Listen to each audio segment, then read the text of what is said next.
የክልል ነጋዴ ሴቶች ማህበር ከተቋቋመበት ዓላማ አንፃር እየሰራ ያለ በተለይ ለነጋዴዋ ሴት ወካይ ድምጽ መሆን እና ያሉባትን ችግር መቅረፍ በተለይ በአብዛኛው በብዙ ጥናቶች እንደተረጋገጠው የነጋዴዋ ሴት መሰረታዊ ችግር ብለን የያዝናቸው ሁለት ችግሮች አሉ። የገንዘብ አቅርቦትና የመስሪያ ቦታ ችግር ነው። ይህንን ችግር የመስሪያ ቦታን ከመንግስት አካላት ጋር በማቀራረብ ያንን ለመፍታት በተቻለ መጠን በተለይ ደግሞ ተደራጅተው የራሳቸውን ህንፃ እንዲገነቡ ለማድረግ እየሰራ እንገኛለን። የገንዘብ አቅርቦት ችግርን ደግሞ የራሳችን የሆነ የብድርና ቁጠባ ተቋማት አሉን። ከዛ በአነስተኛ ወለድና በነጻ ቢሮክራሲ በራሳችን ማህበር እንዲጠቀሙ እያደረግን ችግራቸውን ለመፍታት እየሞከርን ያለነው። በክልሉ ወደ 150 ሺህ አካባቢ አባላት አሉን። አሁን ኦልሞስት በዚህ አመት ወደ 200 ምናምን ደርሰዋል። 200 ምናምን ሺህ አባላት በአንድ አመት ውስጥ ከ2500 እስከ 3000 ድረስ በአመት ውስጥ ተጠቃሚ ይሆናሉ። ያንን እንግዲህ በዚህ 25 አመት ውስጥ ያለው ሲሰላ ብዙ ተጠቃሚ እንደሆኑ ነው የሚያሳየው። ገበያን በማረጋጋት በኩል በተለይ በተለያዩ ከተሞች ላይ የምናዘጋጃቸው ኤግዚቢሽንና ባዛሮች ላይ ያንን በመሳተፍ ለከተማው ለነጋዴዋ ሴትም ሆነ ለሌሎች የንግዱ ማህበረሰቡም በአነስተኛ ዋጋ ባዛሮችን በማዘጋጀት የገበያ ለማረጋጋት እንሞክራለን። ይህን አስቸጋሪ በሆኑ ሁኔታዎችም ውስጥ ሆነን ራሱ በጦርነት ባለባቸው አካባቢዎችም ላይ ባዛሮችን በማዘጋጀት በተቻለ መጠን የገበያውን ለማረጋጋት እየሞከርን እንገኛለን። በባለፈው በደብረ ማርቆስ በሰቆጣ ላይ ራሱ በችግሩ ሰዓት ላይም ባዛሮችን እያዘጋጀን ገበያን ለማረጋጋት ሞክረናል። የስራ እድል ፈጠራ ላይ ደግሞ በተለይ በዚህ በብድርና ቁጠባው ከሌሎች የልማት አጋሮች ጋር በመተባበር የብድሩን ከራሳችንን ተጨማሪ ከሌሎች ጋራ በተለይ በአነስተኛ ወለዶች እያሳተፍን ወጣት ሴቶችን ስራ ፈጠራ ላይ አሁን የግድ ነጋዴዋን ብቻ ሳይሆን ስታርታፕ የሆኑ ገና በመነሳት ላይ ያሉ ሴቶችን እያሳተፍን የስራ እድል ፈጠራዎችንም እየሰጠን እንገኛለን። ይህን ማህበር ከመሰረትን አንስተን የተለያዩ ስልጠናዎችን ይሰጠናል። በዘፈቀደ ነበር እኛ ንግድ ምንነግድ የገንዘብ አያያዝ፣ የዕቃ አደራደር፣ የተለያዩ ነገሮችን በዘልማድ ነበር ምንሰራ። ግን እነሱ በተከታታይ ከተለያዩ ተቋማት ጋራ ፈንድ በማግኘት በእኛ በሚያደርጉልን ድጋፍ ስልጠናዎችን በማመቻቸት የስልጠና መንገድ ራሳችን በጣም ተለውጠናል። በጣም ትልቅ ካፒታል መስርተናል።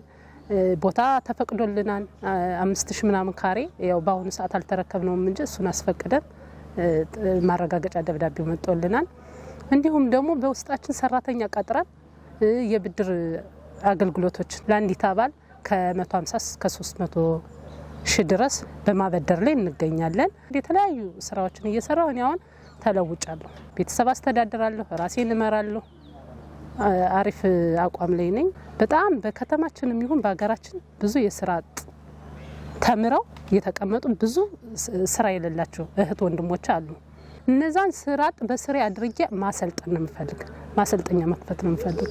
ወደ እነሱ ልገባ የቻልኩበት ምክንያት አንደኛ የሚሰራው ስራ መልካም ስራ ነው። ያው የንግዱ ሲስተም የማላቀውን እንዳቅ ስለሚያደርገኝ ተቋሙ ጥሩ ስለነበረ በየቀበሌም በእያንዳንዱ ቦታችም ሲነገር ስለምሰማ ከዛ ቀን ጀምሬና ንግድ ላይ ደግሞ ስቀመጥ ያለውን ስራ በክሎት የተለያየ ክሎትም ስለሚሰጡ የተለያየ ስልጣናም ስለሚሰጡ ያን ስልጣና ደግሞ ለንግዱ ለኔ ይጣቅመኛል፣ ለራሴም እንዲሁ ለቤተሰቤም ለመዋል ስለሚጣቅመኝ ለዛ ነው ወደ እነሱ መቀላቀል የፈለኩት ወይም ደግሞ መግባት የፈለኩት ወደ ነጋዴ ሴቶች ማህበር ማለት ነው። ነጋዴ ሴቶች ማህበር ከገባን በኋላ ደግሞ ያው ብዙ ጥቅሞች አሉት። ንግዳችንን በስልጣና እየደገፉ ከትንሽ ከ20 ሳንቲም ተነስተን የተሻለ እስከ ጋርመንት እንድንደርስ የነሱ ገዛ አለበት ማለት ነው። የብድር አገልግሎት እኛ ነጋዴ ሴቶች ጋር ነው የብድር አገልግሎት ማግኘት የቻልኩት። ከነጋዴ ሴቶች ጋር ከተገናኘው በኋላ ነው ብድር ማግኘት የጀመርኩት፣ ብድር ማግኘት የቻልኩት ማለት ነው። አሁን ራሴ ተከራይቼ ነው የምሰራው። በዚህ አመት በክልሉ እንደ ባህር ዳር ወደ 5000 የሚደርሱ አባል ሆነውልናል። እንደ ክልል ወደ 15000 ደርሳል ማለት ያው ወቅቱ ችግሩም ትንሽ አስቸጋሪ ሆኗል። ምክንያቱም በአሁኑ ሰዓት ያው በጦርነቱ ምክንያት ብዙ ነጋዴ ሴቶች በፎርማሉ ወደ ኢንፎርማሉ እየወጡብን ይገኛሉና በዚህ አመት የተሻለ ነው፣ አንጻራዊ የተሻለ አባላት እየተመዘገቡ ነው ያሉት። በጾታዋ ሴት በነፈቃዷ በሙያ ደግሞ ነጋዴ የሆነችዋን ነው እንደ አባል የምናሳትፈው። ነገር ግን ሁሉን ግዴታ ብለን ያንን ስናደርግ ስታርታፖችን ጀማሪዎችን ስለማያሳትፍልን በተለይ በአሁኑ ሰዓት ነጋዴ ያልሆነች ገና ንግድ ሀሳብ ያላት ወደፊት ንግድ ነግዳለሁ ያለችውንም እያሳተፍን ወደ ንግዱ እንድትገባ ንግድ ፈቃድ እንድታወጣ በማበረታታት ስልጠና በመስጠት እንድትቀላቀል እያደረግን አሁን ስራ ፈጠራው ላይም ተሳታፊ እንዲሆኑ እያደረግን ነው። በጣም ንግድ እንትኑ ላይ ህጉ ላይ ጥብቅ አንልም። ምክንያቱም እነዛንም ተሳታፊ ለማድረግ የግድ ንግድ ፈቃድ እንደ አንድ ክራይቴሪያ በተለይ ብድሩን ለመውሰድ በምትጀምርበት ሰዓት ግድ ስለሆነ ንግድ ፈቃዷን እንድታወጣ እናደርጋለን። ነገር ግን አባልነት ለመሆንና ስልጠናውን ለመውሰድ አንዳንድ ጥቅማ ጥቅሞችን ለማግኘት ግን ስታርታፖችንም እናሳትፋለን።